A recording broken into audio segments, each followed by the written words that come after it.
Hello and welcome to the two-man power trip of wrestling. I'm your host, JP John Paz, with me today, very special guest, former 17-time AWA Southern Tag Team Champion, of course, a former WWF superstar known as Skinner. He is Mr. Steve Keirn. Steve, welcome to the two-man power trip. How you doing? Well, thanks. Thanks for having me on. I'm doing great. How about you?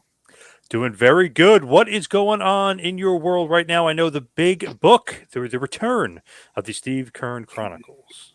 Yeah, when your career goes 44 years, it's pretty hard to condense it into one book.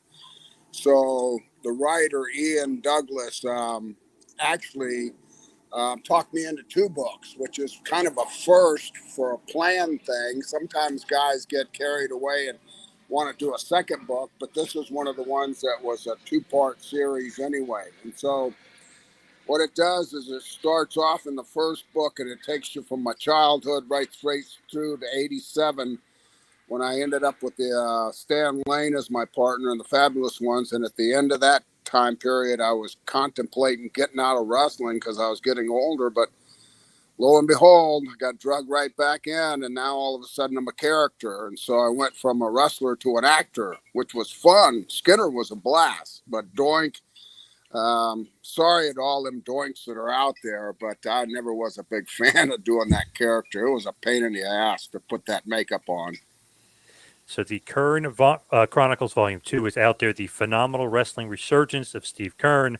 They always say, like with Vince McMahon, don't mention something as far as like something you've done in your past because he'll remember it.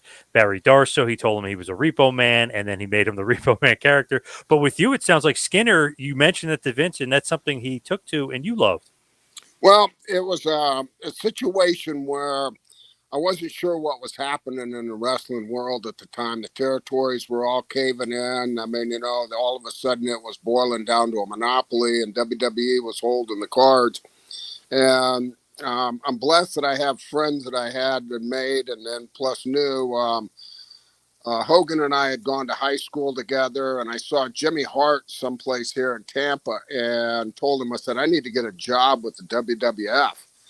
And so he talked to Hogan, and next thing I know, I was in New York, and I was showing Vince some things that I had ideas for because I had just killed 15 alligators in the first alligator harvest, they called it, but it was a licensed alligator kill is what it was. I killed 15, and I took him alligator parts and laid him on his desk and said, I don't know if this can help, but I just legitimately killed these alligators. And so he looked at me and he looked at, the creative team that was sitting there and said, give us a month. He said, let your hair go natural, get rid of the bleached blonde hair and let your beard grow out. And so came back in a month and lo and behold, Skinner was born. He asked me if I'd seen the movie Deliverance and I said, yes.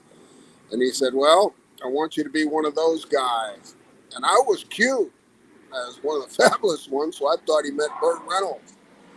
Anyway, wasn't Burt Reynolds. It was one of the two guys in the woods with Ned Beatty. One guy says, hey, you got a pretty mouth, boy. He said, I want you to be one of those guys. So, Resurgent came back as Skinner. And everybody remembers that character. I mean, you had the action figure. I mean, everybody remembers Skinner. So obviously they're onto something there with that. Well, nostalgia, memorabilia, all of those things play a big part. I mean, I've been blessed. I mean, to me, I'm no different than anybody else in the wrestling business. I'm just a soldier. I was just doing my part the whole time. But at the same time, to be honored with action figures, I mean, I was a part of the very first action figures ever when I was in the AWA with Stan Lane. They came out with a bunch of tag teams at the beginning, and lo and behold, there's the Fabulous Ones. Anyway, so then the Skinner doll and all of that, it keeps you alive. I mean, people often comment to me about the character Skinner and they didn't really feel like that he got the rightful push. You don't cry about things like that. You get into the wrestling business and you need to accept whatever it is. If you have a passion for this business, then, you just go with the flow. I'm sure I had a lot of political ramifications from being a territorial guy, and especially towards the end, I'd made it to that top of the ladder kind of a thing, and so Vince had a tendency to bring guys in from all over the country and position them in different characters and things, and I can name 100. And I'd be on first match with Ricky Steamboat or first match with Kerry Von Erich. I mean, Tito Santana, whoever it was, but there was so many main eventers from territorial days that he conglomeratedly put us into characters, but I was having a blast. I mean, I didn't care whether Skinner won, lost, wore a title or anything. I was past all of that. So now it seems like the airplanes are going to come by here in my backyard all of a sudden. Anyway, I hope it's not interfering with you. No, Now, not. well, I just now got on the flight path. Yeah, not too bad, not too bad. Oh, But it's okay. interesting with Skinner, though. It's so interesting because, like, he's the heel, right? I mean, he it doesn't matter if you kind of lose too much or whatever. I mean, you can get your heat back. But it's one of those things where it's a memorable character, and people can kind of like, as soon as you see it, you know what it is. You know, it's like, well, this guy is like, he's like the alligator man. You know what I mean? Very definable, marketable character. Yeah, it really had a lot of potential. And like I said, you have to accept what you get in the wrestling business. Some people have ways of getting around it politically, but I never wanted to be that kind of a guy. I just took what I got. And so, I mean, I had a feeling from the very beginning when I sat down with Vince and Pat Patterson and we talked that there was a certain amount of just animosity or a little bit of heat in there, but I didn't really care. Just give me a job. And I mean, so far as what people think, it doesn't really matter what they think. The idea is I put 2 kids through college. My son's a doctor. I mean, WWF paid for my family to eat and supported me and educated them and everything. So I really have no complaints. I mean, I'm the kind of guy that got it. I get the whole thing. I mean, some guys are like, I've got close friends here in Tampa now that are just complaining that they're not in the Hall of Fame. And I go, it's work, right? And they look at me like, what? And I said, the whole thing, man, because you're not in the Hall of Fame don't mean you're not a Hall of Famer to me. I mean, I think you're the greatest. Brian Knobs is driving me crazy. The Nasty Boys, he wanted to be in this year so bad because it was in Philadelphia. He thought for sure he was a sure-in because they were from Allentown, Pennsylvania. Anyway, sounds like my Lear jet's getting ready to land in the backyard. Yes, yeah. Sorry. But that's a great attitude to have about it because that's kind of how you need to be about it. It's just a work, and who cares about the Hall of Fame? That's a work too. I mean, everything is a work. Exactly. Now you're talking. You get it. Well, see, I got it. I mean, I understood that. I think probably because that I never got into that competition for that main ladder spot, which was the top. When you're at the top of that ladder, you're a target. We're actually playing in wrestling, and wrestling is only an opinion. Everybody has an opinion about it, and I have my opinions about it just basically on experience. But wrestling is a game of King on the Mountain. You're playing King on the Mountain, a childhood game, but you're fighting and scrapping going up that mountain, and you're pushing other people out of the way to get to the top. And then once you get to the top of that ladder, you're kicking them off as fast as they're trying to come up at you.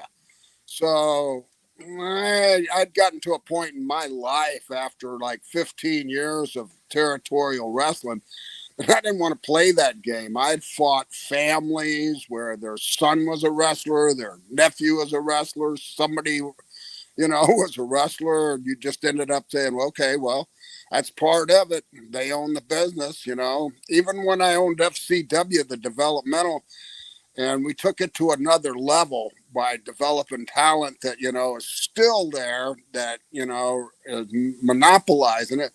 It was play a game where, okay, you're going to make it so successful, they're going to take it away from you. And that happened. But there's no animosity. There's no heat. I have no, ill feelings about anybody in my business, bosses or friends or peers or whatever. I mean, it was a work.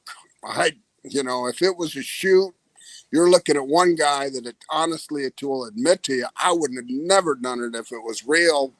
I mean, that didn't make any sense to me. But being at work, I survived it. And, here I am, still kicking without a cane. I'm one of the only guys in my age group that doesn't seem to show up kind of with a cane or some kind of physical ailments. And I kind of feel guilty at times. I've been thinking about buying a cane just to take with me to these Comic Cons so I can get some sympathy from my friends. Most of them are going, "What did you do? How come you're not hurt?" I'm going, "I didn't take any backdrops. I hated backdrops. That was a stupid move. So that's your problem." And your old buddy, your old high school, high school mate, if you will, Hulk Hogan, has that big walking stick because of that leg drop. He kept landing on his butt and his back. Yeah, and there's two things that him and I discussed. One of them is, and I'll tell you this real quick story. Well, I started in wrestling before he did, and he'd come to the Armory in Tampa on Tuesday nights and sit in the same seat. And I'd see him at a beach that we went to that was close to where we grew up in the southern part of Tampa. And he would say, "Steve, man, you got to get me in the wrestling business. You got to get me in the wrestling business. I want to be a wrestler." And I'd say, "Man, Terry, you play a bass guitar in a rock and roll band. You're going to do better than I am. You're going to make any money doing this." You know how many times I ate my words from that? I mean, and with that being said, I mean, friends are friends, but at the same time, they can only get you so far. And then sometimes other people can put you down. So understanding what you're doing, I've taught so many people this industry. And some of the things I teach them is, never compare yourself to anybody else in the business. You're never going to be happy. You're going to be miserable. You're going to be thinking it's not fair. I should be on top. I should have their position. I got a better body. I'm better looking, whatever it is. I can talk better. So for all of those, misconceptions, it's not always based on that. It goes back to wrestling as an opinion. Everybody's got one, and it's based off their experiences. So just accept it and live it.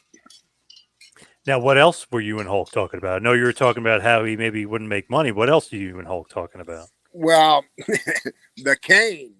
The cane thing was, we just spoke about it, but every time I see him barely getting around, and I tell him, I say, "Terry, man, come on." I was like a basketball in the wrestling business. I'm 6 foot, weighed anywhere from 2.25 to 260, depending on my character. But I wasn't a massive man, so I took all the bumps. I got bounced around like a basketball. They're like, "All you did was drop a big leg, and now you're crippled." I said, you did half the moves, made 10 times the money, but now you got a cane and you've had 10 back surgeries. I said, "I don't understand it." And he said, "That's the doctor told him that it's like dropping on his rear end and his spine because he had gotten so big and heavy and everything." The rings in the WWF in the early 90s, when I went up there as Skinner, were hard as a rock. I mean, I don't know who built them, but I can remember my very first match as Skinner. I took a tackle, which is a simple move, but when I hit, it almost knocked the wind out of me, and I rolled right straight to the floor and went under the ring. I wanted to see what was wrong with the ring, and I saw all these supports, and I'm going, "Oh my God, that's the last time I'm going down." But his body had taken so much punishment. So in a comparison, after I had made the mistake of giving him my childhood advice, "Don't get into the business, you're not going to make no money."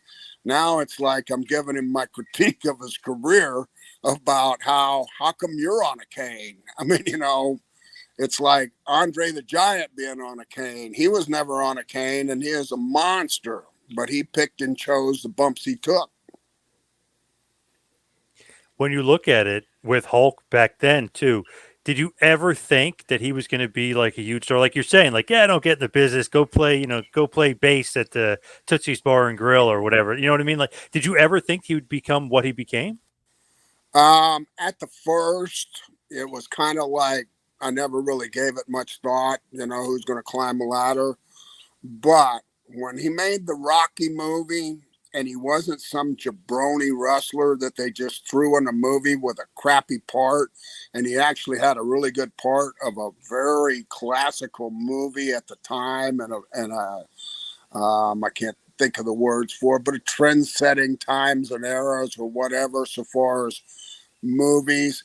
When he made that Rocky movie, I knew it was going to break him loose. But I had no idea where the wrestling business was going like anybody else. I mean, I was just on the roller coaster ride of the ups and downs. And now all of a sudden, all the territories are caved in. And now all of a sudden, only opportunities you had are one or two, maybe WWF or WCW or whatever. But I had no idea when he first got in. I mean, he kind of started here in Florida and then just disappeared in my world. But that's just the way it was back in territorial days. It doesn't interrupt friendships, but we didn't have cell phones when we started, so it was like we had a can with a string that was tied and you could listen to it. That's about the extent of our inventions back in those days. But I mean, I didn't really stay in touch with him. Terry and I were friends, but I also had Dick Slater, Austin Idol, Mike Graham. We all went to high school and we all grew up as kids together, and we all had a passion for wrestling business. When you look at all those guys from that area, what happened? Like, you know what I mean? There's certain areas where like it's almost like clusters. How does that happen? Like Tampa is one of them where they just love their wrestling there. Well, it's because of opportunity. Opportunity was that Mike Graham's dad, Eddie Graham, owned the territory. Mike went to high school with us. I mean, Mike and I became best friends in the 10th grade in a biology class of all places. Both of us flunked a class, but at the same time, we had a blast. I mean, I got taken to the office 3 or 4 times. Mike, maybe 1 or 2 times. He had more to answer to at home. My dad was a prisoner of war in Vietnam. His dad was at home and alive and ready to beat him up if we came home from being in trouble. So, I mean, the area had quite a few guys, but there was this area, supplied Paul Orndorff. I mean, Al Perez. I mean, Danny Spivey. There's a ton of guys that started right here in Tampa. And, so I think it's just due to the fact that Eddie Graham was here and his son was at an age where his friends were developing and looking for opportunities. And not any of us that graduated with me from high school were very smart. I mean, we were about all minus C average as students, but to me, that was due to the fact that it was many skirts were in style at the time and you really weren't paying attention to school. Right, right. If you look at going back to Skinner and WWF, did you like the way Skinner was presented compared to how you like would want the character presented? Like, did Vince match up to you what your idea of what the character was going to be? Well, I'm not even sure if that I can answer that honestly. I liked the vignettes. I had a blast doing the vignettes. We scared the New York photographers to death and the camera crew because I took them right out into live alligator farms and stuff like that where there were tons of alligators when we did all the vignettes. I liked the build-up, but it was similar to the Fabulous Ones. We started an era in the early 80s with doing music videos, and so this was just a continuation and a different slant on being introduced as a wrestling character. I like that better than just going in and beating up enhancement guys and then, climbing a ladder and then getting bumped off or just getting to a level where you mean something and then they take you out. But so far as that's concerned, I mean, I loved not being Steve Keirn.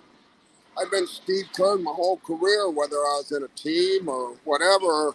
And now I'm crazy alligator poacher out of the Everglades. My interviews jumped 99% because I had no fear of that I was going to make somebody mad by insulting them. I'd been a babyface my whole career. And as a baby face in territorial days, you had to do interviews that were like watching paint dry. A baby face would say, yeah, well, Mr. Soley, I'm going to do my best and I'm going to give 100% and may the best man win. Bleh. I mean, so my mentor, that idol was Jack Briscoe. And I mean, he was one of the greatest in the ring, technically. But at the same time, his interviews were that same old baby face, 70s, 80s, just kind of like, eh. It wasn't till, I guess, Stone Cold and some of these other guys took a baby face and put him at a different level. I mean, that they hated their boss or whatever, and people would identify with that. So, times are changing. And one thing about wrestling is most people, have their ideas of what's the best times, when's the favorite. I mean, I get people that come to me on Facebook and say, man, your era, it was real then. And I'm going, no, it wasn't. It wasn't any realer than it is now.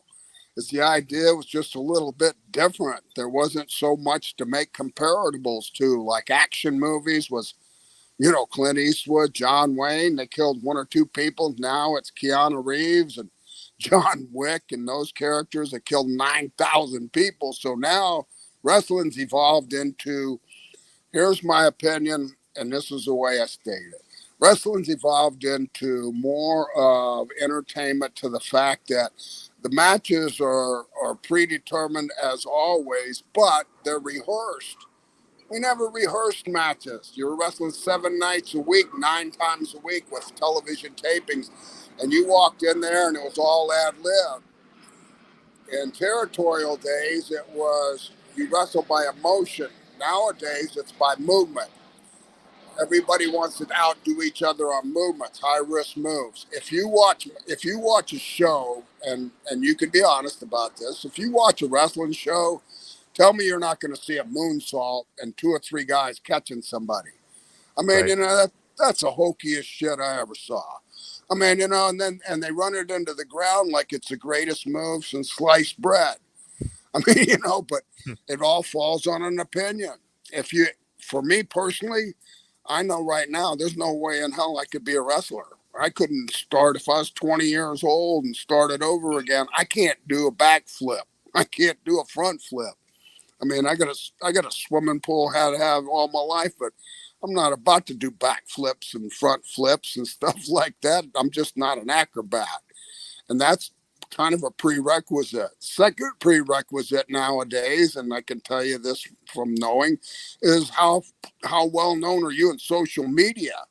If you got a lot of followers, you're gonna have better chance of getting a job. If you're not being followed by nobody, then nobody really wants you. So my last find was Omar before I retired. I found Jordan, he's Omar or whatever he is now in WWE, the big monster. I was in a place eating breakfast and he walked in and I looked at him and I go, man, I got to go talk to this guy. And I was an agent at the time and I laid my card. I said, you want to make some money? And he looked at me and he says, doing what? And I said, I think you'd be good for pro wrestling. He says, oh, I'm a basketball player from Nigeria going to USF. And I said, I don't know how good you are at basketball, but I know for sure I could make money with you. So then I was out. Hmm. Omos, right? The That's big it. Nigerian giant Omos. Yeah, Yeah. he's He's still one of there. my He's still baby. doing his thing. Yeah. I mean, when when he came in kind of like naive to the whole thing. And he was just dead set on being a baby face. And, he wanted to be a baby face. And I said, brother, I said, as big and as awesome as you are, you'd make a much better heel. I said, you can always turn babyface later on down the road, but you know, you need to be kind of like somebody that has to be dealt with, and then people will believe in you. And then if you turn babyface, you'll be even stronger. So nice kid. He's a nice kid, though. He's one of those guys that they don't use on TV as much, but they use him a lot on the live events. And I was at a show at MSG a few months ago. When he came out, it was like a different aura. The crowd, like, they pop for him big, but they're like, whoa, because they don't realize how big he is. I mean, on TV, you can tell he's a monster, but when you see him in real life, you're like, holy crap, this guy is gigantic. Yeah, that's why he got my attention when I was eating breakfast. I mean, when I looked up, there he is walking in, and there wasn't nobody sitting there in that breakfast area that wasn't looking at him, checking him out. And I mean, running a developmental, and I had wrestling school before the developmental. My first student was Tracy Smothers back in the early 80s. Wow. Stan and I was in Tennessee, and I said, we can't do this forever. I'm going to start, trying to figure out an extension of my wrestling career. And I said, I want to learn to teach. So we taught Tracy Smothers, but over the time period of going through schools and stuff, you can start identifying who's going to make it and who's not. 90% of the people I've ever trained would always say to me, what do you think, Mr. Keirn? You think I'm going to make it? And I'm going, I don't know if you see one that I don't see, but I don't have a crystal ball. I mean, if I tried to tell somebody they're maybe a little too small, they would come back with me, well, Ray, I'm bigger than Rey Mysterio. And I'm going, okay. And then if I try to tell them they're too old, you're going to start an athletic career at 45. Come on. And, oh no, well, look at so-and-so, look at so now all I say is, clue, man. I told the guy that made probably up in the anybody can make in wrestling business, you ain't going to make no money. So I keep my mouth shut about opinions, whether you're going to be successful or not.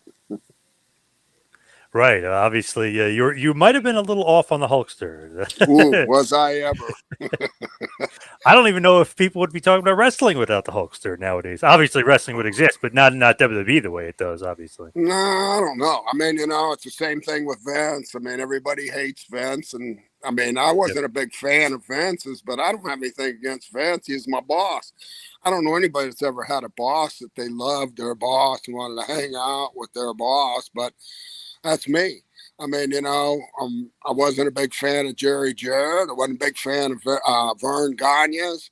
And in the end, I lost all my respect for Eddie Graham. So, I mean, so far as people that you work for, that's what it is. You get a job. They're a hero the day they hire you, but then they're a zero the day they fire you. So find a happy medium. When they came to me and told me that we want to take over FCW and move it from Tampa to Orlando, they wanted me to move to Orlando, and I go, I said, there's two cities in the state of Florida I won't live in. One's Miami and the other's Orlando. It's a tourist trap.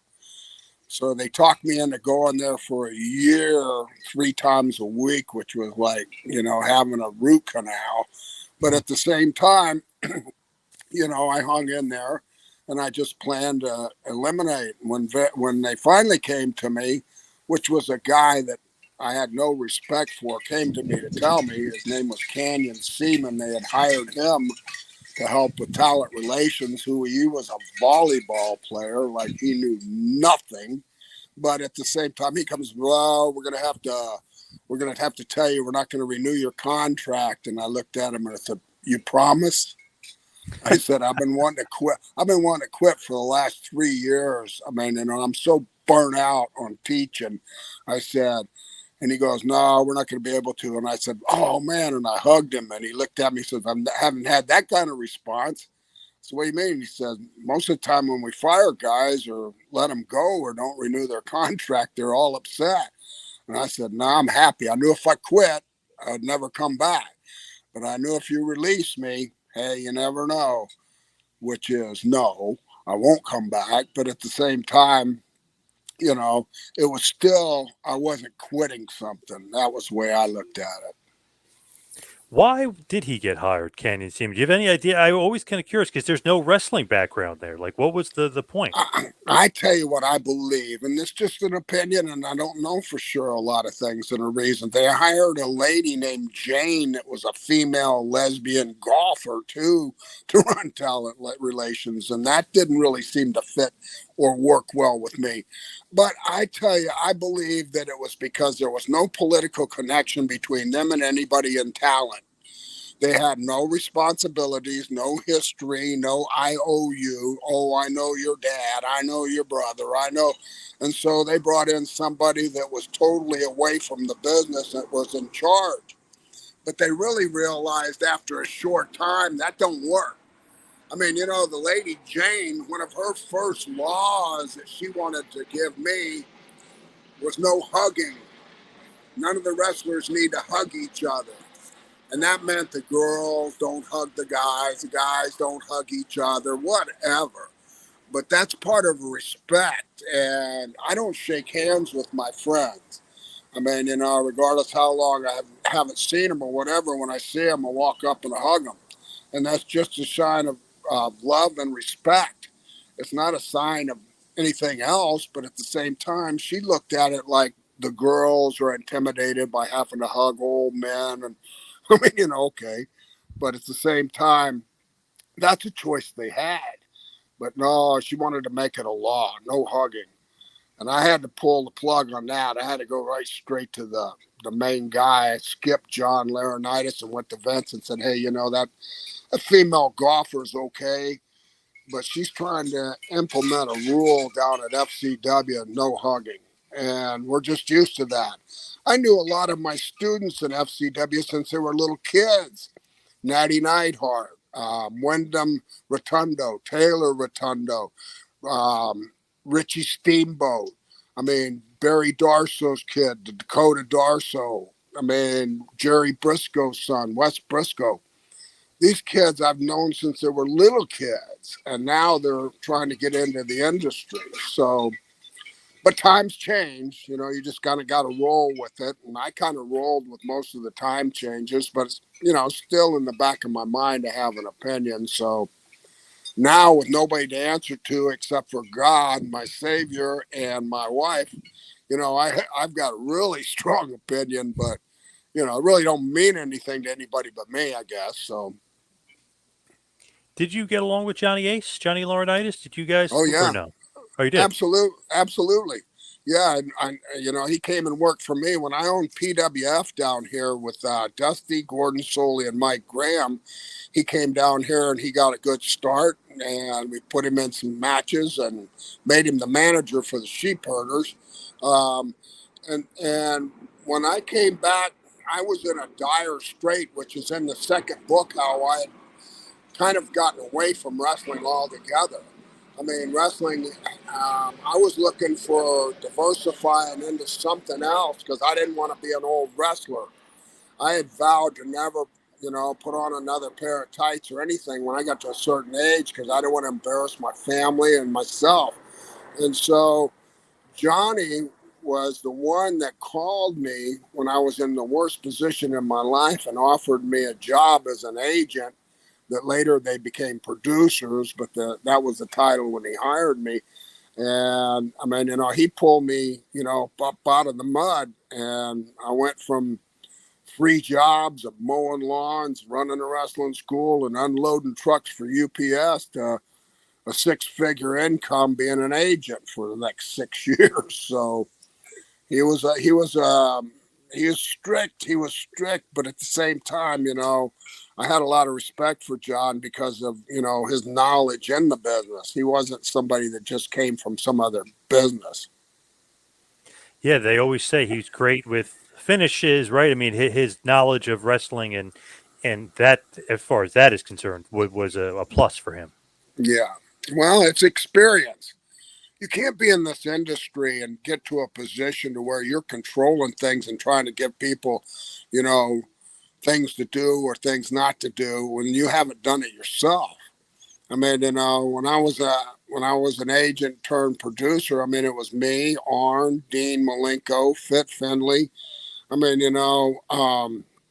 there was just a handful of us, but there were guys that had been in the business for a long time, and the talent respected us.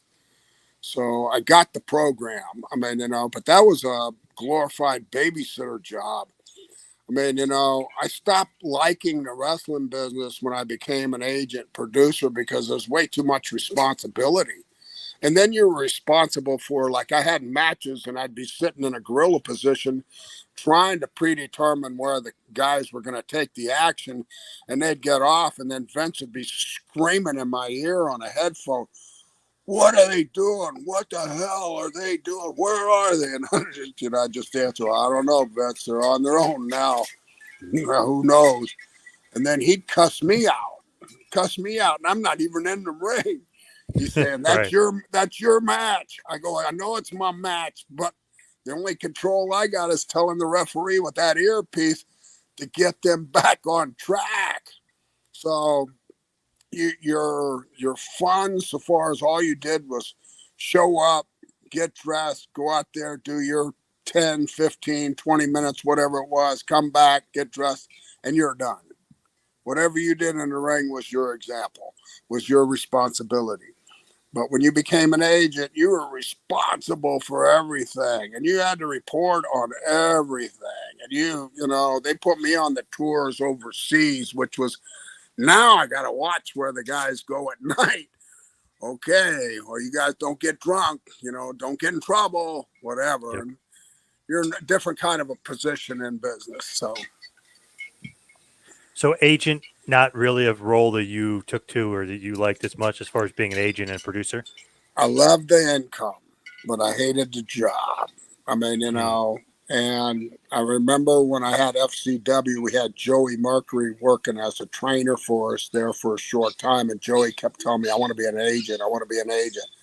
And I said, hey, that's not the job you really want. And he's going, I want to be an agent. I want to be an agent. And I'd say, okay, well, go ahead, but you're not going to like it. And he got his dream come true, but for some reason he didn't last. Who knows? With FCW, right? When you're doing FCW, is that a lot of relationship with Vince at all? Like, does he come down and scout, or is it you guys are kind of doing your own thing and Laurinaitis is the go-between? Laurinaitis was a go-between. Vince only came to FCW one time.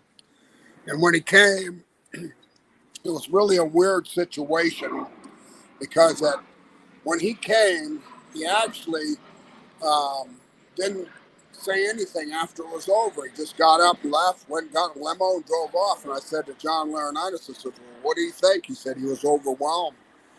He said after going to OVW and Deep South in Atlanta a couple of times to see their production and their way of doing things, he said he was overwhelmed. He's just like, he's mesmerized. And I go, well, he could have come to me and said, hey, I'm mesmerized. I mean, you know, just pat me on the back. I don't care what you call it, but encourage me that I'm going the right way.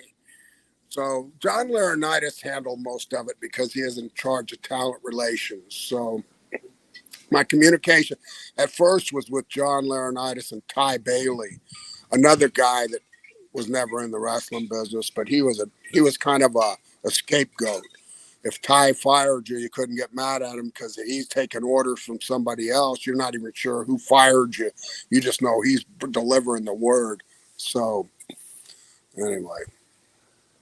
Dr. Tom is a buddy of mine. He always mentions Ty Bailey and Canyon Seaman. He didn't really like dealing with those guys as far as, you know, but he liked Johnny Ace, and obviously he dealt with Vince for a long time. So he did not like those guys that are not really a part of the business telling him what to do. Exactly. Actually, Tom made a big mistake when Canyon Seaman got the job because he was driving him crazy, and he finally got Canyon talked into putting some sweat clothes on and getting in the ring. And then Tom got in there and kind of bounced him around a little bit just to give him a feel for what these kids were going through. And that got a lot of heat. It wasn't that long after that Tom was on the downslide. So I just kind of ignored him. I mean, you know, even though they'd say things to me, I mean, you know, I just go, nah, yeah, okay, I got it. And then I would do my discussions with John Laurinaitis about what I thought, you know, was right and wrong and what they were doing. And I'd say, okay, well, you know, they're trying to be friends with all the wrestlers. When the wrestlers all know that they're actually some kind of boss figure and they don't have a clue to what the business is all about. So, you know, it's just, they would Canyon Seaman, not so much the lady Jane, I can't even remember her last name, but she didn't last very long at all. And so Canyon had quite a run. I mean, you know, he was still there at NXT long after I was retired. So he had quite a run. And matter of fact, I'd see him periodically. The WWE would bring me over as a guest trainer for a week or so to NXT. and I'd see him over there, I tell him, says, it's only a matter of time. And he said, what do you mean it's a matter of time? I said, they're going to come to you and get rid of your ass for sure. I mean, you're only good for so long, and I don't know who kind of likes you, but whenever they go, you're going with them. I can tell you that for sure. Did you have any sort of relationship with Triple H? Limited. I mean, one of the things about Triple H was I liked his work. I mean, I really liked, he was solid. He was territorial kind of a style. He could go out there and ad lib and not have to memorize. He didn't have to rehearse his matches. And I liked watching him work. And I had a lot of respect for him from that angle. I mean, I got along with him, but we weren't like a guy that, I'd pick up the phone and call and say hello to every day. Matter of fact, we just had a Royal Rumble down here in St. Petersburg this year, and he invited me and my wife to come to it and catered to us and put us in a suite with Jerry Briscoe and Mike Rotundo and Barry Windham and who else? Larry Zbyszko, Jimmy Hart, and Brian Blair. And I said, so what's up? Because they had never even called me when they were in town before, and all of a sudden they wanted us at these shows. And he said, well, times are changing. And I guess Vince had just kind of like took a hike from the business. And I never bought into any of those things only because that I knew Vince. I mean, he's there saying when he's going, I wasn't buying it. I guess now I got to buy it. I think he's gone. Yep. But you never underestimate Vince McMahon. He could pop up again. You never know. Do you think he might start another wrestling organization? Because he's all the way out, but he sold all that stock. So now he's got a couple billion just sitting there in the bank. Well, I would hope in my mind that he would just relax, be retired, enjoy his grandchildren like I'm doing. But I don't know. Sometimes money is their God. And I know that's Vince's God. I mean, that's a sad thing to have to say for somebody. But at the same time, I don't know. I don't want to be a guy that comes on an interview and says, oh, no, he'll never do it, or he's going to do it. And then somebody comes back to me and does like they're doing in politics now and say, hey, remember when you said this? Look, he's the boss now again. So I can't predetermine anything. I've learned not to try to make, those kind of like estimates of what's going to happen in the future. I do know that, they brag about, large attendances and record-breaking things like this WrestleMania and all of that. So the business is successful so far as no matter who's got it, it's successful. But it's just keeping it going. I don't have no idea. I mean, when I talked to Triple H at Royal Rumble, I mean, he acted like we were best friends a long time. I mean, I got a picture that I posted where he's like standing there with his arm around me, and I'm going, this feels weird. I hadn't talked to him in 5 years, and now he acts like he needs me. And I'm going, but he doesn't. Don't get me wrong. He doesn't need me. Right. It does seem like he's one of those guys, now that Vince had the picture, he's bringing back like old school guys that he like respects, like you and Jerry Briscoe and obviously Hogan, Jimmy Hart, like guys like that. It just seems like maybe he's old school in that sense where he's giving back to the guys that came before him. Yeah, he really never got into that territorial times. The first time I'd ever met Triple H is when I jumped ship in the early 90s, and I went from Doink down to WCW to work for Eric Bischoff. I don't know how you like Eric Bischoff, so I'll be careful what I say. I know that's not good to say bad things about people. My mom said if you can't say nothing good, don't say anything else. So that's the end of the conversation about Eric Bischoff. Right. But in that time period, that was the era. I mean, going from one to another. But Triple H, I saw him in WCW the first time, and I don't know if he ever did a territory before that. So he was in that realm of the new generation that doesn't understand 7 nights a week, 9 times a week. The same town 52 times a year, or territorial days. You had to go to the same city 52 times a year. So you had to be very creative in wrestling in those eras. You couldn't go give them the same match over and over and over again. I mean, they could remember it, so we had to change things. Do you think you wrestled more in the territory days, or like, let's say WWF when you were Skinner? Because sometimes when right in WWF, those schedules are crazy. Well, the schedules were crazy in WWF because that I would leave and I'd go international, like we'd leave, and I'd be gone 40 to 50 days straight and not see my family. Territorial days, most territories that I worked I chose by distances. How far is the trips? I mean, Bill Watts kept wanting me to come out there to work for him. And when I talk to Ted DiBiase or Hacksaw Jim Duggan, they tell me, oh, man, territory's 400 miles one way. Excuse me. I'd say, no way, I'm going there. So they didn't, the understanding of territorial days was, finding territories that you could go and come home every night. And then you might have got home late, you might have left early, but you were home every night. So I actually wrestled more in the territorial days, but I was gone more in WWF days because of travel.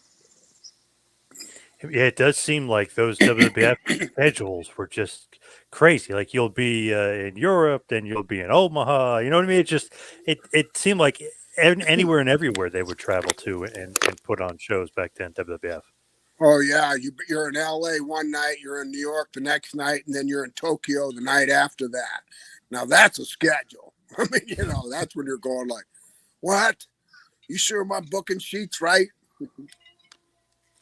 Now WWF, you wanted to leave when they made you Doink and stuff. I know you're wrestling Macho Man and you're doing different things, but you wanted to leave at that point.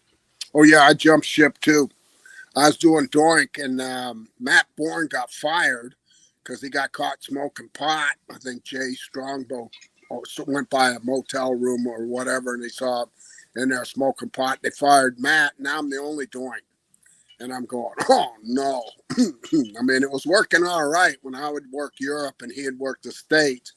But I didn't want to do that. And everybody was getting a contract in WCW with guaranteed money, which was a first. We got paid, but if we got hurt, we didn't get paid. Now all of a sudden there's a guy passing out contracts that whether you wrestle or not, you're getting paid. And everybody fell into that trap. I mean, I was on that train that went right straight to WCW and didn't even look back. I went to Vince and told him, I said, man, I'm done. And he goes, what do you mean you're done?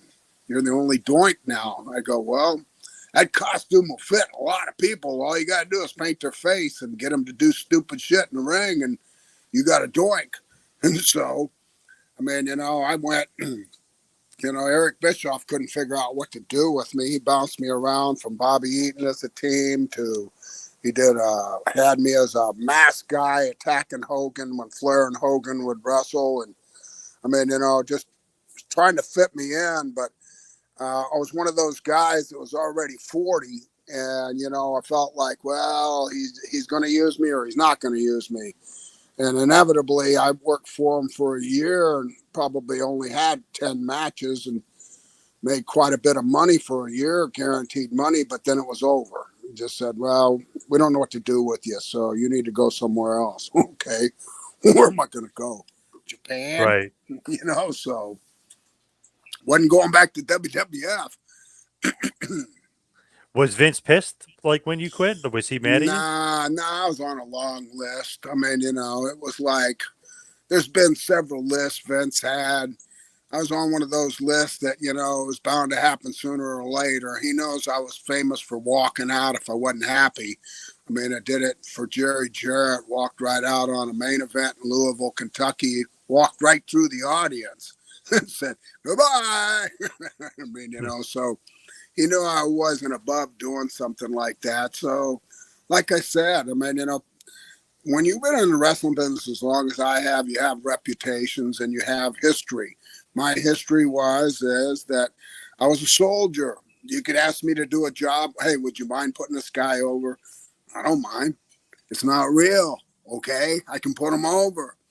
I mean, here's one of the questions that's really funny. It's like when you said at the beginning and introduced me. I don't know how many times I held the title, whatever, but I held over 50 different titles according to Wikipedia, and some of them numerous times, like the Florida Heavyweight Championship 5 times. But I have 0 things in my house right here wrestling. I don't have belts on the wall. I don't have anything marking my wrestling history because to me, it was a work. When it come time to retire, people say, "You're going to sell any belts?" I said, "I'll sell anything." I mean, I sold every costume I ever wore. I sold every belt that I ever had. I sold anything that was memorabilia to people. And it's because that I realized that it was a business that, and you must understand that I'm not resentful about it being a work, is that I accepted it from the day I started. I mean, knowing history from Florida, anybody that knows the history of how you break in down here in the 70s, you were beat up for 6 months. They shot with you for 6 months. And and me being the son of a prisoner of war, the only person in my home was my mom. And I'd come home and my mom would look at me and she'd say, "Honey, what's wrong with your face? You got all these scrapes and marks on it, and your elbows, you got mat burns." And I said, "I don't know, Mom." I said, she goes, "I thought wrestling was fake." I said, "So did I. But what I'm learning down there at that sportatorium and what Hiro Matsuda's putting me through is real." And it was just a way of educating you and giving you respect and teaching you the word kayfabe. And Eddie Graham was a real stickler for his athletes. This was a territory that he'd tell you straight up. You want to go to the bars, you want to hang out, you get into a fight, you better win it. Because if you lose a fight in a bar, you're getting your notice. And so there was a lot of situations where guys didn't respect the business. But Florida, if you got broke in the state of Florida in an era, then you respect the business only because that after getting beat up at the first 6 months, you didn't want nobody telling you that business wasn't real. For sure. Yeah. Oh my God. Especially those guys down there. Whew. It's like It was brutal. murder's row. Yeah. Now, as we hit the wind down, we head towards the finish here. Just give me some matches because we're talking about Steve Keirn Volume 2, the Chronicles. Just give me some Skinner matches that people would if they want to look it up, they would love. Because for me, this Tuesday in Texas, you versus Bret Hart, I love that match. Long match too for that pay-per-view. I love it. But what are some Skinner matches that you'd love that the fans would want to check out? Well, to be honest, I mean, recollection of matches, there was nothing that stood out like I did in territorial days. In territorial days, matches like 1 hour Broadways with Harley Race for the world title 3 nights in a row in Florida going an hour. It was like going to school, like college when he worked with Harley. When I worked at Skinner, it was kind of like I'm not really. This is what happened when I first started. I went out and had my first match on TV, and Vince looked at the match and he come pulled me aside when I came out. And he goes, "What the hell was that?" And I go, "It was a wrestling match." He goes, "Yeah, but you're an alligator poacher out of the Everglades of Florida. You're not a wrestler of 30 years. You've got to retard your wrestling." So he told me he didn't want to see me do the wrestling. He told me you could out wrestle Bret Hart with the technology that you've got. And I said, "Yeah, well, uh, I'm just doing what I'm used to doing." And he said, "No, I don't want you to do all of that. I want you to, punch and kick and more like that kind of stuff and lay back on so many wrestling moves and stuff and reverses and all that." So I didn't really have matches that stand out. I just had matches that got by. The one in Texas was unique, and it's probably the most remembered by fans because they liked it the most. But it was an opportunity when actually Pat Patterson came to me and Brett and said, "I'm your agent tonight, and I don't want to go over anything. You two guys know enough about the wrestling. Just go give us a match." And we actually got to go out there and work territorial style. and I got to call a match to Brett that was simple, but it was, good, match, a little bit of competition and kind of a little bit more execution of movement. And so my hands weren't tied. I wasn't handcuffed during my match to be just this guy, just an alligator poacher. I mean, when I took over FCW, it's funny, Triple H made the comment and said, "You're going to be teaching the future of wrestling?" And I go, "Yeah." And he goes, "You're an alligator poacher." And I go, "I wasn't an alligator poacher my first 15 years, you moron." It's like, come on. I mean, you got hung with something. And nowadays, like you said, people just remember you for your territorial days, unless you go to a region. Like if I go to the Tennessee area, they all remember the Fabulous Ones over Skinner. But if I go in public and somebody said, "Hey, you're a wrestler, who were you?" I go, "Oh, Steve Keirn." Never heard of him. I was Gator Keirn. Never heard of him. I was one of the Fabulous Ones. Never heard of him. I was Skinner. Never heard of him. I was Doink the Clown. "Oh, I remember you." "What? The only thing you remember is Doink the Clown?" Yeah, it's like it's a curse. So Right. Yeah, sometimes those WWF gimmicks, people remember them like crazy, especially that time period. Well, when Matt first got the Doink character, myself and the Nasty Boys and Macho Man and everybody were laughing our butts off in the back watching him work, going, "Oh, I'm glad I ain't got that character. Oh, I'm glad Vince didn't make me the clown." And then I started thinking, wait a minute, this clown's getting a push. I said, Skinner's starting to do nothing but jobs. Wait a minute. I think I could be that clown. So I'm the one that suggested I hide under the ring for 6 hours and come out as a second clown, and he went for it. And then I'm going, man, I ribbed myself. It was like a big rib on myself. I ribbed myself into painting my face and taking an hour to get ready. When I was Skinner, I just rolled around in the dressing room floor, took a mouthful of licorice and a big drink of water, and headed for the ring.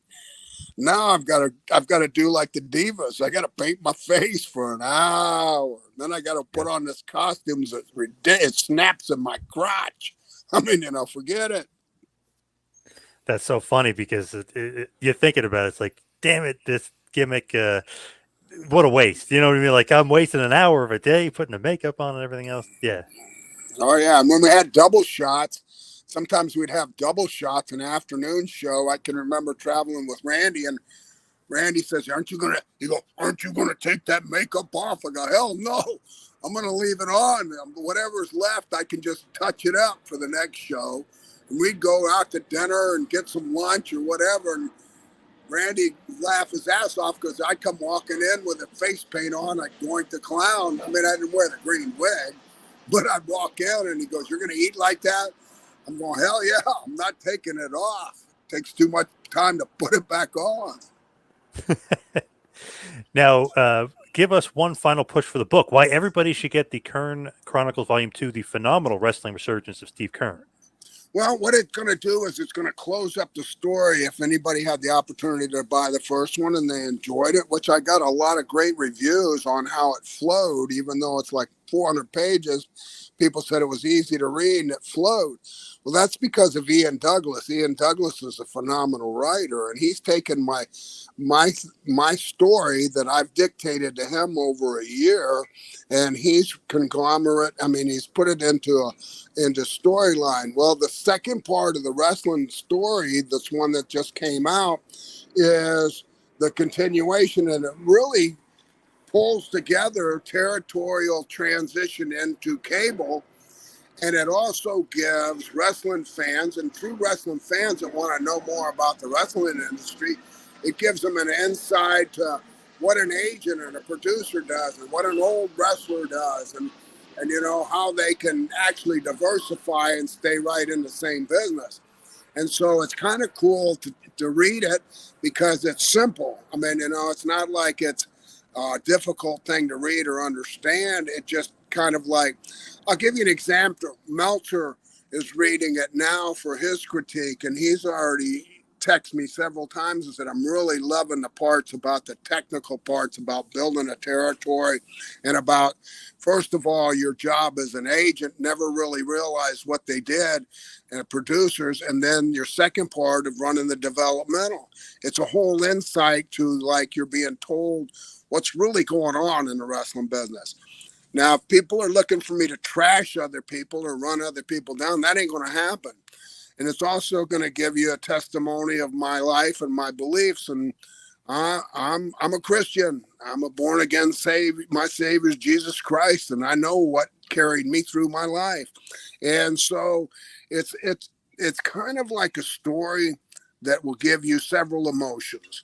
You're gonna feel sorry for me. You're gonna see that, you know, I came out of it shining, and you're going to see that then it got difficult again, and you're going to see that I always called it a roller coaster, and my roller coaster ride ends up, you know, the final step is like running a developmental territory and then easing out of the wrestling business. But you know, it's something that nobody's ever wrote about, because I've read most of my friends' books, and they didn't get into detail if they were an agent or a producer, and then nobody ran the developmental territory and wrote a book about it. So it's a whole different slant, but it's an education for somebody that likes wrestling history. Of course, that is the Kern Chronicles, Volume 2, the phenomenal wrestling resurgence of Steve Keirn, available on Amazon. Anywhere else where we could find you?